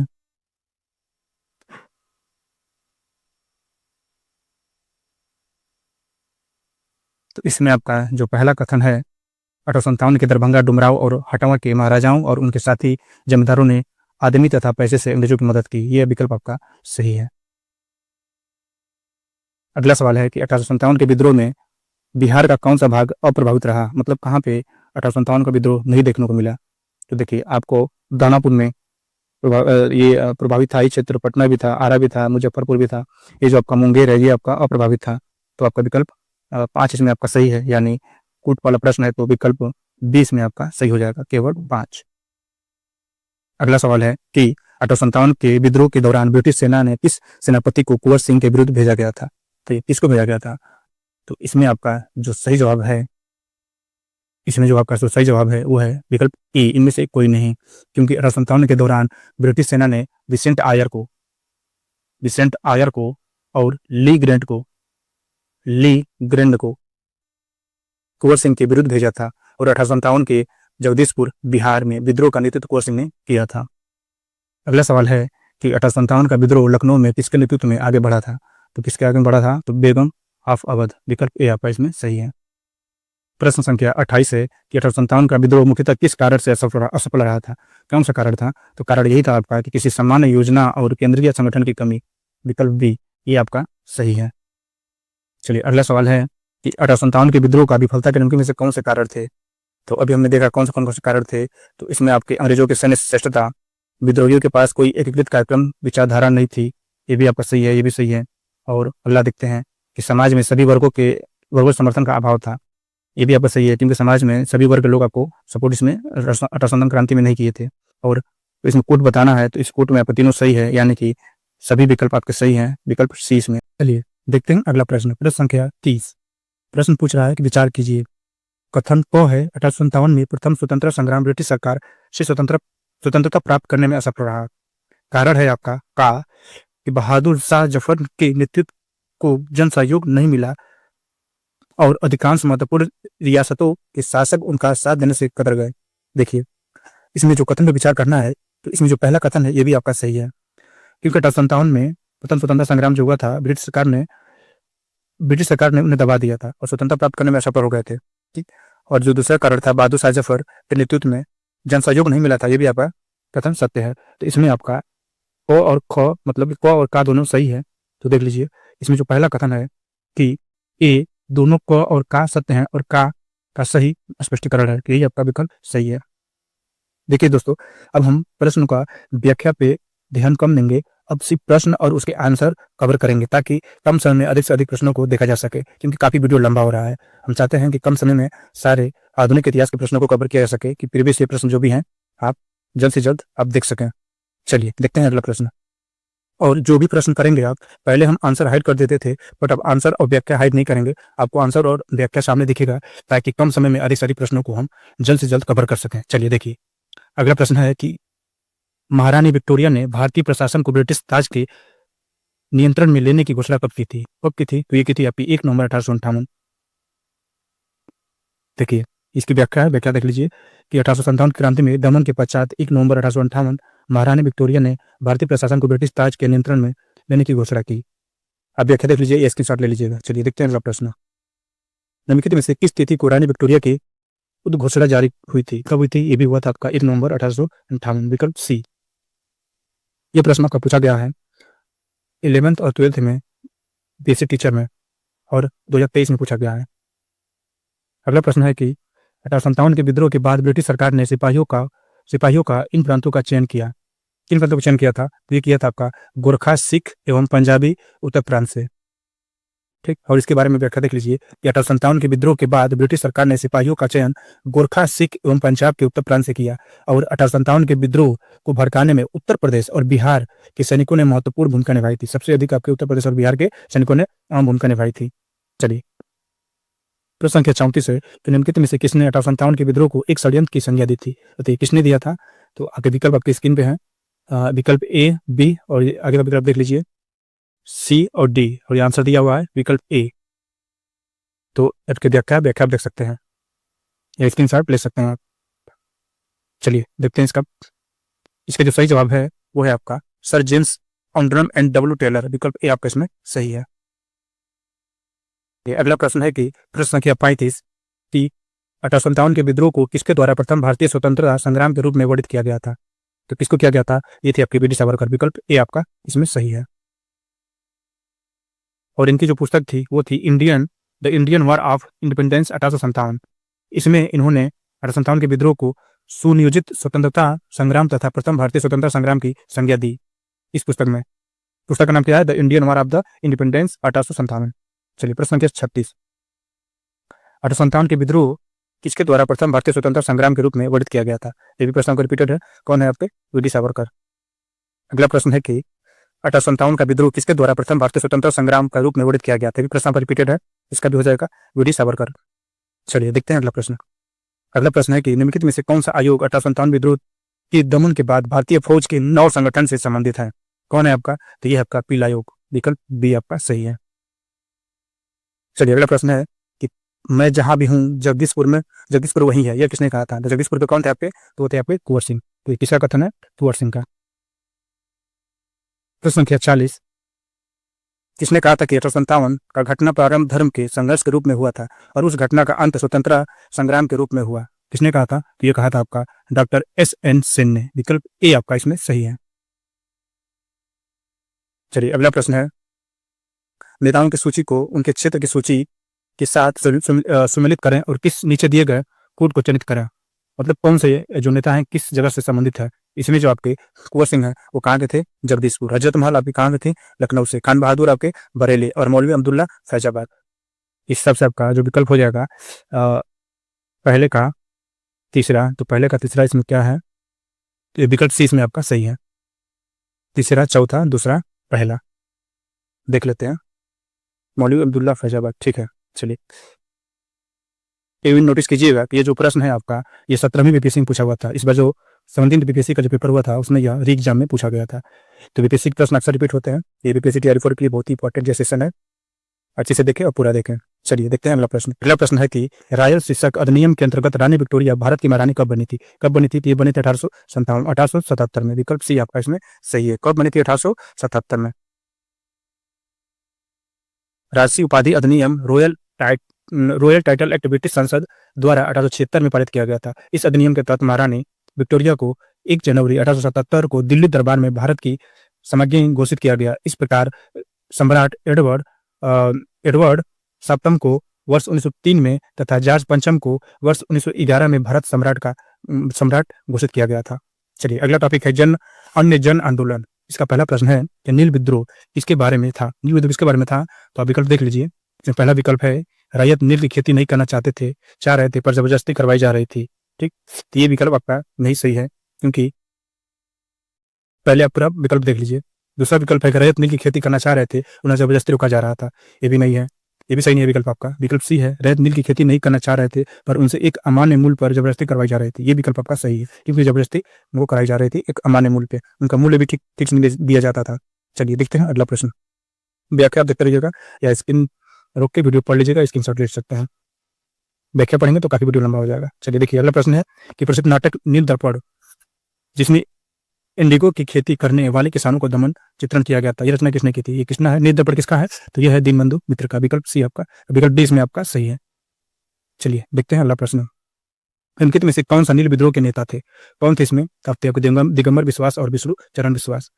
नील विद्रोह के प्रमुख नेता कौन थे? दिगंबर विश्वास और विष्णु चरण विश्वास।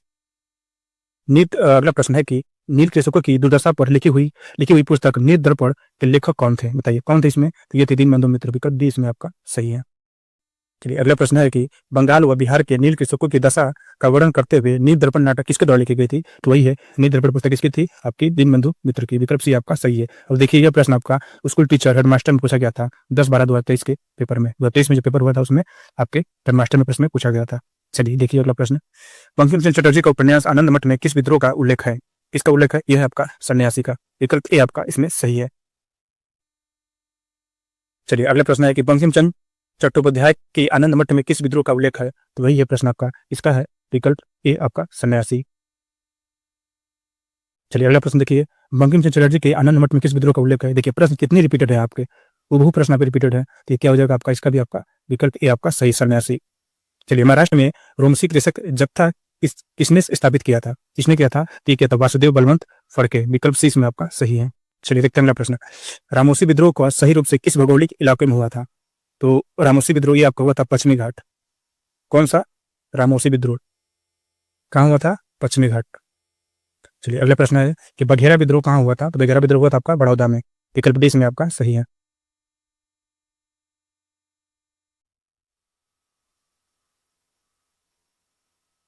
चलिए देखते हैं अगला प्रश्न, पागल पंथ की स्थापना किसने की थी? पागल पंथ की स्थापना किसने की थी? तो वो किया था करमसा। विकल्प बी इसमें आपका सही है। 1816 के फुल्का विद्रोह का नेतृत्व किसने किया था? बताइए फुल्का विद्रोह का नेतृत्व किसने किया था?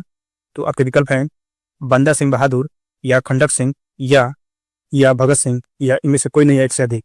तो आपके 1816 में फुल्का विद्रोह का नेतृत्व किसने किया था? ये किया था आपका बंदा सिंह बहादुर। विकल्प ए इसमें आपका सही है। ये आपका प्रश्न देखकर पूछा गया था बीपीएससी तैयारी 3 जुलाई 2024 में, ये पिछली बार प्रश्न पूछा गया था। चलिए देखते हैं अगला प्रश्न, बिहार का चौरी विद्रोह किस वर्ष हुआ था? बताइए चौरी विद्रोह किस वर्ष हुआ था? आपके विकल्प है आपके सामने 1832, 1842 या 1798 या 1784। तो इसमें आपका जो बिहार का चौरी विद्रोह हुआ था, इसका जो आंसर है वो विकल्प ई इसमें आपका सही है, क्योंकि इसका कोई ठोस सबूत नहीं मिलता है कि किस वर्ष किया गया था। ठीक है, क्योंकि किसी भी प्रमाणित स्रोत से बिहार में चौरी विद्रोह का कोई उल्लेख प्राप्त नहीं होता है। समतः आयोग चुआर विद्रोह, जैसे कि चुआर विद्रोह है, उसको मानकर उत्तर उसका माना है। तो चुआर विद्रोह आपको कब हुआ था? वो ये हुआ था आपका कि जो तत्कालिक बंगाल था और बिहार, जिसके वर्तमान पश्चिम बंगाल और झारखंड में है, वह हुआ था आपका 1768 में, 1768 ईस्वी में, तथा 1799 में बड़े पैमाने पर हुआ था। बिहार लोक सेवा आयोग ने इस प्रश्न का उत्तर क्या माना है? आपका सी माना 1798, क्योंकि चौरी विद्रोह का कोई भी आपका ठोस सबूत नहीं मिलता है किस वर्ष हुआ था। ये इसकी बुक की व्याख्या है, वही बता रहा है आपको। चलिए देखते हैं अगला प्रश्न, मानव बलि प्रथा निषेध करने के कारण अंग्रेजों के विरुद्ध विद्रोह करने वाली जनजाति का नाम क्या है? वह है आपकी खोंड जनजाति। विकल्प बी आपका इसमें सही है। छोटा नागपुर जनजाति विद्रोह कब हुआ था? बताइए कब हुआ था छोटा जनजाति नागपुर विद्रोह? देखिए इस प्रश्न का आपको जो आंसर दिया इसमें स्टार लगा हुआ है, तो इसका व्याख्या आप देख सकते हैं। इसकी व्याख्या है कि छोटा नागपुर जनजाति विद्रोह के नाम से कोई विद्रोह नहीं हुआ था, फिर भी इस क्षेत्र में हुए विद्रोह का एक लंबी श्रृंखला है जिसे अलग अलग नामों से जाना जाता है। दिए गए विकल्प में कोई भी तिथि किसी भी विद्रोह का सही समय नहीं है। इस क्षेत्र में हुए कोल विद्रोह कब हुआ था? 1831-32 में। कोल विद्रोह कब हुआ था? 1831-32 में। संथाल विद्रोह कब हुआ था? 1855-56 में। तथा मुंडा विद्रोह हुआ था आपका 1899 से लेकर 1900 में। अतः कोई भी विकल्प इसमें सही नहीं है, इसलिए विकल्प इसका ई आपका सही है। चलिए अगला प्रश्न है, संथाल हुल विद्रोह आदिवासी आंदोलन कब हुआ था? बताइए तो कब हुआ था आदिवासी आंदोलन विद्रोह? ये आपका प्रश्न पूछा हुआ है बीपीएससी के एग्जाम में, 17वीं बीपीएससी के एग्जाम में। ये आपका सही विकल्प, इसका जो सही जवाब है वो है 1855 1856। चलिए देखते हैं अगला प्रश्न, 1855 ईस्वी में संथाल ने किस अंग्रेज कमांडर को हराया था? बताइए तो ये हराया था मेजर बारो को। विकल्प सी इसमें आपका सही है, मेजर बारो को हराया था। अगला प्रश्न है कि 1855 में संथाल विद्रोह का नेतृत्व किसने किया था? बताइए संथाल विद्रोह का नेतृत्व किसने किया था? तो सिद्धू और कान्हू ने किया था। विकल्प ए इसमें आपका सही है। संथाल विद्रोह के नेता कौन थे? तो वो थे आपके सिद्धू और कान्हू। निम्न में से संथाल विद्रोह कब हुआ था? बताइए कब हुआ था? तो ये हुआ था संथाल विद्रोह आपका 1855 और 56 में। 19वीं सदी के अंत में वर्तमान मेघालय के गारो हिल्स क्षेत्र में ब्रिटिश अधिकारियों के खिलाफ आदिवासी विद्रोह में कौन सा आदिवासी नेता शामिल था? बताइए कौन सा आदिवासी नेता शामिल था? जदुनाथ शर्मा या टिकेंद्रजीत सिंह या रानी गाइदिलिन्यू या उनमें से अधिक या इनमें से कोई नहीं। तो ये भी इसका प्रश्न, इसका भी जो सही जवाब है इनमें से कोई नहीं, क्योंकि जो पा तोगन संगमा या तोगन संगमा या पा तोगन नेग मिनाज संगमा एक गोरा आदिवासी नेता थे जिन्होंने 19वीं सदी में अंत में वर्तमान मेघालय के गारो हिल्स क्षेत्र में ब्रिटिश अधिकारियों के खिलाफ विद्रोह किया। वह दिसंबर 1872 बेजोड़ वीरता और साहस के साथ लड़ते हुए शहीद हो गए थे। इसका तो जो सही जवाब है वो आपका विकल्प नंबर ए, इनमें से कोई नहीं। देखिए ये भी प्रश्न आपका पूछा गया है बीपीएससी तैयारी जुलाई 2024 में। चलिए, किसने कर की नई व्यवस्था के विरुद्ध शोषणकारियों शक्तियों का विरोध किया था? किसने किया था? तो ये भी प्रश्न आपका पिछली बार पीआरटी में पूछा गया था। तो ये था 1855 1856 बिहार संथालियों ने। विकल्प डी इसमें आपका सही है।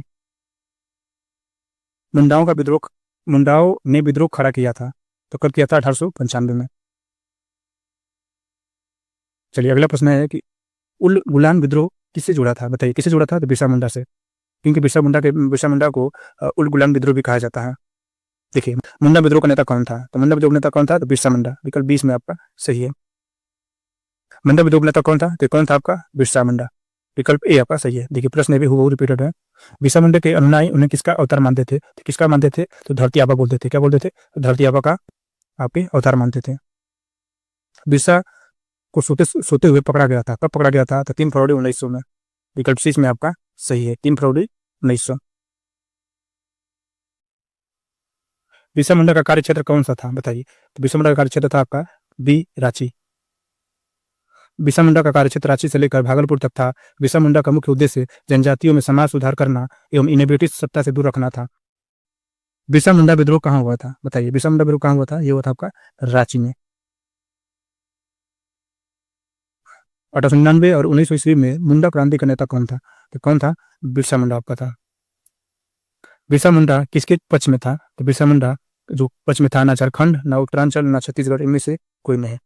क्योंकि जो बिरसा मुंडा था वो आपका 1899 और 1900 ईस्वी में बीच मुंडा आदिवासियों ने बिरसा मुंडा के नेतृत्व में विद्रोह किया। यह विद्रोह भूमि व्यवस्था में परिवर्तन और पदी कुओं के विरुद्ध हुआ था। बिरसा द्वारा मुंडा जाति का शासन स्थापित करने की बात कही गई, किंतु वह किसी राज्य की विशेष स्थापना पर पक्षधर नहीं था।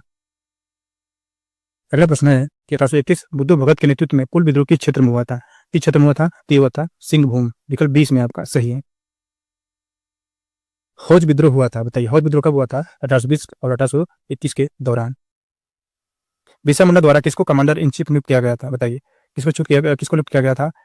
दोमुख मुंडा, बया मुंडा, सुंदर मुंडा, या इनमें से कोई नहीं, या इससे अधिक? बताइए, ये प्रश्न आपका 11-12 में पूछा गया है। तो 11-12 में पूछा गया है, तो इसका जो सही जवाब है उनमें से कोई नहीं, क्योंकि इसकी व्याख्या पर नजर डालिए। Birsa Munda commander in chief किसी को भी नहीं नियुक्त किया गया था। वह स्वयं ही मुंडा विद्रोह का नेता था। इन्हें धरती आबा या जगत पिता कहा जाता था। क्या कहा जाता था? धरती आबा या जगत पिता आपका कहा जाता था। बिरसा मुंडा विद्रोह को उल गुलाम, क्या है आपका? उल गुलाम विद्रोह की संज्ञा दी गई थी। चलिए, अगला प्रश्न है कि ताना भगत आंदोलन संबंधित है। तो ताना भगत आंदोलन आपका, ये भी आपका बीपीएससी टीचर में पूछा गया था। यह है आदिवासियों से संबंधित। विकल्प 20 में आपका सही है। देखिए, 9वीं 10वीं पूछा गया था, ये 2023 में। अगला प्रश्न है कि ताना भगत आंदोलन ब्रिटिश शासन के खिलाफ एक अहिंसक आंदोलन किन भारतीय राज्यों के आदिवासी समुदायों के बीच उत्पन्न हुआ था? बताइए, केरल, उत्तर प्रदेश, झारखंड, या इनमें से कोई नहीं? तो कौन हो सकता है इसमें? तो ताना भगत, देखिए ऑप्शन दिख रहा है इसमें आपका झारखंड। देखते हैं इसका सही जवाब क्या होगा।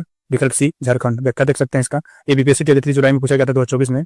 ठीक, तो इसका जो व्याख्या है कि ताना भगत आंदोलन ब्रिटिश शासन एक अहिंसक आंदोलन था जो भारत झारखंड राज्य में आदिवासी समुदायों के बीच उत्पन्न हुआ था। यह आंदोलन प्रारंभ में धार्मिक था, किंतु धीरे धीरे इसका लक्ष्य राजनीतिक के हो गया। इस आंदोलन को बिरसा आंदोलन का विस्तारित हिस्सा भी माना जाता है। ये किसका हिस्सा था? बिरसा आंदोलन का विस्तारित हिस्सा भी माना जाता है। चलिए, अगला प्रश्न है कि कुका आंदोलन को किसने संगठित किया था? किसने किया था? तो किया था गुरु राम सिंह ने। विकल्प सी में आपका सही है। यह आपकी व्याख्या। चलिए, देखते हैं अगला प्रश्न। अगला प्रश्न है कि पंजाब में कुका आंदोलन का प्रारंभिक उद्देश्य क्या था? बताइए, कुका आंदोलन का प्रारंभिक उद्देश्य क्या था? तो सिख धर्म को आपको परिष्कृत करना। अगला प्रश्न है प्रश्न नंबर 41 कि 1921 का भोपाल विद्रोह कहाँ हुआ था? बताइए, भोपाल विद्रोह कहाँ हुआ था? ये हुआ था केरल में। देखिए, हम प्रश्न को फास्ट तरीके से करा रहे हैं, तो कम समय में कितना प्रश्न आपका कवर हो गया? संख्या 42। 1921 का भोपाल विद्रोह कहाँ हुआ था? ये हुआ था आपका केरल में। विकल्प 20 में आपका सही है। अगला प्रश्न है कि तेभागा आंदोलन 1946 ईस्वी में बंगाल में आरंभ हुआ। बताइए, आरंभ हुआ, तो ये हुआ था आपका किसान सभा के नेतृत्व में। विकल्प 20 में आपका सही है। चलिए, देखते हैं अगला प्रश्न। अगला प्रश्न है कि 1940 के दशक के दौरान बंगाल में तेभागा आंदोलन ने मांग की थी। क्या मांग की थी? तो यह आपकी मांग की थी फसल का 1/3 हिस्सा बटाईदारों को दिया जाएगा। यह प्रश्न आपका देखिए बीपीएससी टियर 3 2024 में पूछा गया था। आधुनिक भारत में शिक्षा का विकास। अगला टॉपिक है आधुनिक भारत में शिक्षा का विकास। इसका पहला प्रश्न है कि वुड के 1854 के प्रेषण के संबंध में निम्नलिखित कथनों पर विचार कीजिए। ये आपके कथन है। चलिए, कथन देखिए, इसने उच्च अध्ययन के लिए शिक्षा के माध्यम के रूप में अंग्रेजी की सिफारिश की। और दूसरा है, इसने महिला शिक्षा और व्यावसायिक परीक्षण पर जोर दिया। तो इसमें आपका जो कथन आपका 1 और 2 दोनों आपके सही हैं। जो आपके कथन है 1 और 2 आपके दोनों सही हैं। इस हिसाब से आपका विकल्प डी सही हो जाएगा, 1 और 2। अगला प्रश्न है कि मैकाले ने भारतीय शिक्षा पर अपना प्रसिद्ध मिनाट कब जारी किया था? कब जारी किया था? ये जारी किया था आपका 2 फरवरी 1835 को। विकल्प 20 में आपका सही है। ये भी प्रश्न आपका 17वीं बीपीएससी री एग्जाम 2024 में पूछा गया था। जो पेपर रद्द हो गया था और दोबारा किया गया था, उसमें यह पूछा गया था। भारत में आधुनिक शिक्षा प्रणाली की नींव डैश द्वारा रखी गई थी? किसके द्वारा रखी गई थी बताइए? तो ये रखा गई थी आपके 20 में आपका सही है, 1835 के मैकाले के मिनट्स। चलिए अगला प्रश्न देखते हैं। बनारस हिंदू विश्वविद्यालय की स्थापना किस वर्ष की गई थी? ये की गई थी आपकी 1916 में। विकल्प 20 में आपका सही है। बनारस हिंदू विश्वविद्यालय की स्थापना 1916 में पंडित मदन मोहन मालवीय ने की थी। इसकी स्थापना संसदीय विधान बीएचयू अधिनियम 1915 के अंतर्गत की गई थी। अगला सवाल है, 1902 ईस्वी में लॉर्ड कर्जन ने 2 भारतीय सदस्यों को सम्मिलित करते हुए एक विश्वविद्यालय आयोग गठित किया। वे कौन थे बताइए? आपके विकल्प हैं बंगाल गंगाधर तिलक और सुरेंद्र बनर्जी, गोपाल कृष्ण गोखले और रास बिहारी बोस। इसका जो सही जवाब है आपका विकल्प डी, सैयद हुसैन और बिल ग्रामी और न्यायमूर्ति गुरुदास बनर्जी। इसमें आपका डी, इसमें आपका सही है। अगला सवाल है, डैश ने सन 1940 में भारतीय विश्वविद्यालयों पर कड़े नियंत्रण लागू करते हुए भारतीय विश्वविद्यालय अधिनियम पारित किया था? तो किसने किया था? तो इसी था का विकल्प बी, लॉर्ड कर्जन ने। विकल्प बी, लॉर्ड कर्जन ने। लॉर्ड कर्जन ने सन 1904 में भारतीय विश्वविद्यालय पर कड़े नियंत्रण लागू करते हुए भारतीय विश्वविद्यालय अधिनियम पारित किया था। चलिए देखते हैं अगला प्रश्न। अगला प्रश्न है कि लॉर्ड कर्जन द्वारा किस वर्ष इंडियन यूनिवर्सिटीज एक्ट पारित किया था? बताइए किस वर्ष पारित किया था? 1899 में या 1901 में या 1904 में या 1906 में? बताइए इसका सही जवाब क्या होगा? इसका जो सही जवाब होगा 1904। विकल्प सी इसमें आपका सही है। हम प्रश्न को फास्ट इसलिए करा रहे हैं ताकि कम समय में अधिक से अधिक प्रश्नों को कवर किया जा सके, क्योंकि इसमें आपके भारतीय आधुनिक इतिहास के बहुत ऐसे प्रश्न हैं जो अगर स्पीड न बढ़ा के किया जाए तो काफी वीडियो लंबा हो जाएगा। अगला प्रश्न है, 1817 में कलकत्ता में हिंदू कॉलेज की स्थापना किसने की थी? बताइए किसने की थी? आपका विकल्प है हेनरी विवियन डेरोजियो या डेविड हेलर या जोनाथन डंकन या इसमें से अधिक इनमें से कोई नहीं। बताइए इसका सही जवाब क्या? देखिए ये प्रश्न जो है आपका पूछा गया था, बीपीएससी टीचर पूछा गया था 9-10 में। तो इसका जो सही जवाब है डेविड हेयर। विकल्प 20 में आपका सही है। अगला सवाल है कि कलकत्ता में फोर्ट विलियम कॉलेज की स्थापना, बताइए इसका कौन सा ऑप्शन आपका सही होगा? ये भी प्रश्न आपका देखिए 17वीं बीपीएससी री एग्जाम में पूछा गया था 2024 में। इस प्रश्न का जो सही जवाब है वो है 1800 ईस्वी में सिविल सेवकों को भारतीय भाषाओं में प्रशिक्षित करने हेतु की गई थी। इसमें आपका विकल्प जो डी है आपका सही है। अगला प्रश्न है कि नेशनल काउंसिल ऑफ एजुकेशन की स्थापना कब हुई थी? बताइए कब हुई थी? ये हुई थी आपकी 15 अगस्त 1906 में। नेशनल काउंसिल ऑफ एजुकेशन की स्थापना 15 अगस्त 1906 में हुई थी। अगला प्रश्न है कि 1885 ईस्वी में डब्ल्यू.सी. बनर्जी द्वारा इंगित भारतीय राष्ट्रीय कांग्रेस के निम्न उद्देश्यों में से कौन सा नहीं था? इसमें नहीं बताया, नहीं पूछा है तो नहीं बताना है। इसमें जो आपका जो सही जवाब है वह है शिक्षित वर्ग की पूर्ण सम्मति से महत्वपूर्ण और आवश्यक सामाजिक विषयों पर विचार प्रकट करना। विकल्प सी में आपका सही है। चलिए अगला प्रश्न है, ब्रिटिश सरकार ने सैडलर विश्वविद्यालय आयोग कब नियुक्त किया गया था? तो कब किया था? ये किया था 1917 में। विकल्प 20 में आपका सही है। अगला प्रश्न है, 1940 में पटना महिला विश्वविद्यालय स्थापना निम्नलिखित में से किस समाज द्वारा की गई थी? बताइए किसके द्वारा की गई थी? ये आपका की गई थी sisters of the apostolic convent. विकल्प ए में आपका सही है। अगला प्रश्न है कि नेशनल कॉलेज ऑफ बिहार विद्यापीठ का शिलान्यास किसने किया था? तो किसने किया था? ये किया था आपका महात्मा गांधी ने। विकल्प सी में आपका सही। अगला सवाल है कि किसके द्वारा कलकत्ता में एशियाटिक सोसाइटी की स्थापना की गई थी? किसके द्वारा की गई थी? तो आपकी एशियाटिक सोसाइटी की स्थापना आपकी सर विलियम जोन्स के द्वारा की गई थी। विकल्प 20 में आपका सही है। बाकी आप विकल्प देख सकते हैं राजमोहन राय और टीबी मैकाले। इसका जो सही जवाब है option B, sir William Jones के द्वारा। अगला टॉपिक है आधुनिक भारत में प्रेस का विकास। पहला प्रश्न है कि 1878 का वर्नाकुलर प्रेस एक्ट किसने रद्द कर दिया था? किसने रद्द किया था? तो लॉर्ड रिपन ने। विकल्प ए इसमें आपका सही है। अगला प्रश्न है कि 1854 का वुड डिस्पैच किसने संबंधित था? 1854 का वुड डिस्पैच किससे संबंधित था? तो ये संबंधित था रुद्र में से एक से अधिक। विकल्प डी इसमें आपका सही है। व्याख्या देख सकते हैं। ये प्रश्न आपका बीपीएससी टीआरई 3 जुलाई 2024 में पूछा गया था। ठीक, इसका व्याख्या देखते हैं।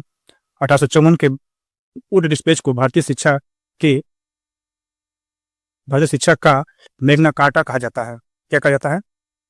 मैग्ना कार्टा कहा जाता है। इसमें आधुनिक शिक्षा पर बल दिया गया था। लंदन विश्वविद्यालय की तर्ज पर तीनों प्रेसिडेंसी शहरों बम्बई, कलकत्ता और मद्रास में विश्वविद्यालय स्थापित करने का प्रावधान था। प्रत्येक प्रांत में लोक शिक्षा विभाग की स्थापना आदि का प्रावधान था। अतः विकल्प डी में आपका सही है। विकल्प डी में आपका सही है। चलिए देखते हैं अगला प्रश्न। विकल्प डी में आपका सही है, एक से अधिक। अगला प्रश्न है कि वर्नाकुलर प्रेस एक्ट ने भारतीय भाषाई समाचार पत्रों की स्वतंत्र गंभीर प्रतिबंध लगा दिया। यह किस वर्ष पारित किया गया था? बताइए ये कब किया गया था पारित? देखिए ये भी प्रश्न आपका 23 जुलाई पूछा गया था, जो पिछली बार प्रश्न हुआ था। तो ये आपका जो प्रतिबंधित किया गया था ये आपका 1878 में किया गया था। विकल्प इसमें आपका सही है। विकल्प आपका इसमें सही है। अगला सवाल है कि वर्नाकुलर प्रेस एक्ट के बारे में निम्नलिखित में से कौन सा कथन सही है? बताना है कौन सा कथन सही है। तो देखिए पहला कथन है इसे लॉर्ड लिटन द्वारा अधिनियमित किया गया था। ये भी आपका कथन सही है, क्योंकि वर्नाकुलर प्रेस एक्ट को आपका लॉर्ड लिटन द्वारा अधिनियमित किया गया था। और दूसरा है इसे गैंगिंग अधिनियम के रूप में जाना जाता है। ये भी कथन आपका सही है। और तीसरा है कि इस अधिनियम को लॉर्ड रिपन ने निरस्त कर दिया था। ये भी कथन आपका सही है। इस हिसाब से आपका विकल्प 1 और 2 तीनों सही है, तो आपका विकल्प ए में आपका सही हो जाएगा। अगला प्रश्न है कि अमृत बाजार पत्रिका की स्थापना किसने की थी? तो किसने की थी? तो शिशिर कुमार घोष ने। शिशिर कुमार घोष ने। विकल्प डी में आपका सही है। निम्न अखबारों में से कौन सा मुख्यतः उदारवादियों की नीतियों का प्रचारक था? तो कौन था? तो विकल्प बी आपका लीडर। फ्री प्रेस जर्नल एक न्यूज एजेंसी थी। यंग इंडिया एक साप्ताहिक पत्रिका थी जिसे महात्मा गांधी प्रकाशित करते थे। लीडर समाचार पत्र के संपादक पंडित मदन मोहन मालवीय थे। वह उदारवादी दल के नेता थे। इसके माध्यम से उदारवादी अपनी नीतियों का प्रचार करते थे। अगला प्रश्न है कि निम्न में से कौन सा एक राष्ट्रवादी समाचार पत्र नहीं है? इसमें नहीं पूछा है, तो कौन नहीं है? वह है आपका द टाइम्स ऑफ इंडिया। विकल्प डी में आपका सही है। चलिए देखते हैं अगला प्रश्न। एशियाटिक सोसाइटी ऑफ बंगाल की स्थापना किसके द्वारा की गई थी? किस द्वारा की गई थी? सर विलियम जोन्स के द्वारा। विकल्प सी में आपका सही है। अगला सवाल है कि 1784 ईस्वी में एशियाटिक सोसाइटी ऑफ बंगाल का आरंभ किसने किया था? तो किसने किया था? ये किया था विलियम जोन्स ने। विकल्प सी में आपका सही है, विलियम जोन्स ने। और कब किया था? ये आपका किया था 1784 में। 1784 में। अगला प्रश्न है कि मुद्रण यंत्र को भारत में 16वीं सदी के मध्य में पहली बार कौन लाया था? तो कौन लाया था आप बताइए। ये आपका लाया था पुर्तगाली मिशनरी। विकल्प सी में आपका सही है। देखिए अगला प्रश्न है प्रश्न संख्या 11। राष्ट्रवादियों के दैनिक समाचार पत्र द इंडियन नेशन का प्रकाशन कब प्रारंभ हुआ था? कब हुआ था? तो ये हुआ था आपका 1931 में। राष्ट्रवादियों के दैनिक समाचार पत्र द इंडियन नेशन का प्रकाशन आपका 1931 में हुआ था। चलिए देखते हैं अगला प्रश्न। भारत में मीडिया को नियंत्रित करने के लिए एक्ट कब पारित किए गए थे? बताइए। ये आपके पारित किए गए थे 1835 में, फिर 1867 में, 1878 में और 1908 में। आपका विकल्प इस में आपका सही है। चलिए देखते हैं अगला प्रश्न। अगला प्रश्न है कि अमेरिका में फ्री हिंदुस्तान अखबार किसने शुरू किया था? किसने शुरू किया था? बताइए। रामनाथ पुरी ने, या जीडी कुमार ने, या लाला हृदय लाल, या तारकनाथ दास ने? तो अमेरिका के फ्री हिंदुस्तान अखबार किसने शुरू किया था? वो किया था आपका तारकनाथ दास ने। विकल्प डी में आपका सही है। अगला प्रश्न है कि क्रांतिकारी गतिविधियों के साथ कौन सी पत्रिका जुड़ी हुई नहीं थी? बताइए कौन सी जुड़ी हुई नहीं थी? आपकी संध्या, या युगांतर, या गदर, या यंग इंडिया? यह आपकी क्रांतिकारी गतिविधियों के साथ नहीं जुड़ी थी, क्योंकि यंग इंडिया आपकी महात्मा गांधी की थी। और महात्मा गांधी थे वो अहिंसक के समर्थक थे। अगला प्रश्न है कि निम्नलिखित में से किस अखबार का प्रकाशन पटना से होता था? बताइए किस अखबार का प्रकाशन पटना से होता था? पंजाब केसरी, या प्रभाकर, या डॉन, या इंडियन नेशन? तो इसमें से कौन था? तो ये थी आपकी इंडियन नेशन। विकल्प ए आपका इसमें सही है। बहिष्कृत भारत किसने शुरू किया था? तो ये आपने शुरू किया था बाबा साहब अम्बेडकर ने। विकल्प डी में आपका सही है। अगला सवाल है कि अबुल कलाम आजाद के द्वारा किस पत्रिका को संपादित किया गया था? बताइए अबुल कलाम आजाद की कौन सी पत्रिका है? इनकी जो पत्रिका है अल हिलाल। विकल्प सी में आपका सही है। अबुल कलाम आजाद की जो पत्रिका है वो है अल हिलाल। चलिए प्रश्न संख्या आपका 18 है। नीचे दिए गए विकल्पों में से राष्ट्रवादी समाचार पत्रों द हिंदू, केसरी, बंगाली, हिंदुस्तानी सुधारकों के संपादकों के नामों को सही संयोजन ज्ञात कीजिए। ये बताना आपको। तो इसमें आपका देखिए जो विकल्प डी है, जी सुब्रमण्यम अय्यर, बाल गंगाधर तिलक, सुरेंद्रनाथ बनर्जी और गंगा प्रसाद वर्मा, गोपाल कृष्ण गोखले, यह विकल्प आपका सही है। इसका व्याख्या है, आप देख लीजिए या स्क्रीनशॉट ले लीजिए। द हिंदू, जी सुब्रमण्यम अय्यर, केसरी, बाल गंगाधर तिलक, दी बंगाली, सुरेंद्रनाथ बनर्जी, हिंदुस्तानी, गंगा प्रसाद वर्मा और सुधारक आपका गोपाल कृष्ण गोखले। अगला टॉपिक है सामाजिक एवं धार्मिक सुधार आंदोलन। अब इस सेशन को यहीं समाप्त करते हैं। अगला सेशन सेकंड पार्ट में लेके आएंगे ताकि वीडियो काफी लंबा ना हो। चलिए अगर इस सेशन से आपको थोड़ा भी लाभ हुआ हो या सेशन आपको पसंद आया हो तो कृपया आप चैनल को सब्सक्राइब कीजिए, अपने दोस्तों को शेयर कीजिए, ताकि आने वाले जितने भी मैराथन हैं आपको आसानी से नोटिफिकेशन प्राप्त हो सके। चलिए दोस्तों, धन्यवाद।